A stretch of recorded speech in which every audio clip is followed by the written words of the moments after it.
இரட்சகருமாகிய இயேசு கிறிஸ்துவின் நாமத்தினால உங்கள் யாவருக்கும் இன்றைய வாழ்வு தரும் உணவின் மூலியமாக வேத வசனத்துக்குள்ளாக நாம் கடந்து செல்கிறோம்.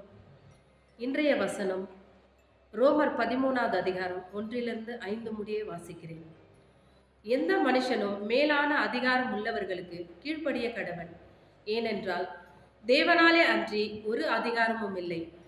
உண்டாயிருக்கிற அதிகாரங்கள் தேவனாலே நியமிக்கப்பட்டிருக்கிறது. ஆதலால் அதிகாரத்திற்கு எதிர்த்து நிற்கிறவர்கள் தேவனுடைய நியமத்திற்கு எதிர்த்து நிற்கிறான். அப்படி எதிர்த்து நிற்கிறவர்கள் தங்களுக்கு தாங்களே ஆக்கினை வருவித்துக் கொள்கிறார்கள். மேலும் அதிகாரிகள் நற்கிரியைகளுக்கு அல்ல துர்க்கிரியைகளுக்கே பயங்கரமாய் இருக்கிறார்கள். ஆகையால் நீ அதிகாரத்துக்கு பயப்படாது இருக்க வேண்டுமானால் நன்மை செய், அதனால் உனக்கு புகழ்ச்சி உண்டாகும். உனக்கு நன்மை உண்டாகும் பொருட்டு அவன் ஊழியக்காரனாய் இருக்கிறான். நீ தீமை செய்தால் பயந்திரு, பட்டயத்தை அவன் விருதாவாய் பிடித்திருக்கவில்லை.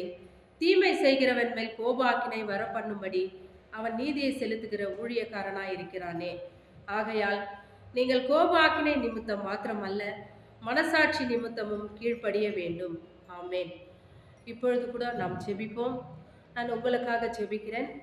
அனைவரும் சிரம் தாழ்த்தி ஜெபத்தை கேட்கலாம். அண்ட சராசரங்களை உருவாக்கின என் கர்த்தரே, இந்த நாளுக்காய் நாங்கள் நன்றி செலுத்துகிற தகப்பனே. உம்மாலே அன்றி எங்களால் ஒன்றும் செய்ய முடியாத தகப்பனே. ஆவியான தேவன் தாமே இந்த நாளிலும் கொடுத்த இந்த வசனத்திற்காக நாங்கள் நன்றி செலுத்துகிறோம். ஆவியானவரே அப்பா, விசேஷமாய் இந்த நாளிலே ஆண்டவரே அப்பா, இந்த செய்தியின் வழியாக கேட்டுக்கொண்டு இருக்கிற ஒவ்வொரு குடும்பங்களுக்காகவும் ஒவ்வொரு பிள்ளைகளுக்காகவும் நாங்கள் ஜெபிக்கிற தகப்பனே. அவர்களுடைய தேவைகள் எல்லாம் சந்திக்கப்பட வேண்டும் ராஜனே.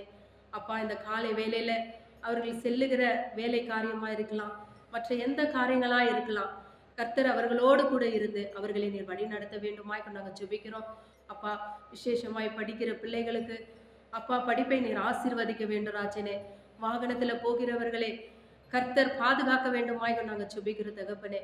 ஒவ்வொருவரையும் கர்த்தர் தாமே ஆண்டவரே ஆளுகை செய்து அவர்களை வழி நடத்த வேண்டும் ராஜா.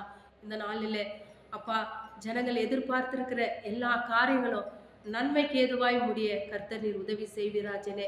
அப்பா, உம்மை நோக்கி பார்க்கிற பிள்ளைகளாய் ஆண்டவரே ஒவ்வொருவரையும் நீர் வழி நடத்துங்க ராஜனே. ஆவியான தேவன் தாமே ஆண்டவரே அப்பா அவர்களோடு இருந்து வழி நடத்துங்க சுவாமி. நீரே எல்லா காரியங்களையும் பொறுப்பெடுத்து கொண்டு வழி நடத்துங்க, ஆசீர்வதிங்க, பலப்படுத்துங்க. துதிகான மகிமையெல்லாம் ஒருவருக்கே நாங்கள் செலுத்துகிறோம். இயேசு கிறிஸ்துவின் இனிய நாமத்தினால ஜெபிக்கிறோம் ஜீவனுள்ள நல்ல பிதாவே. ஆமென்.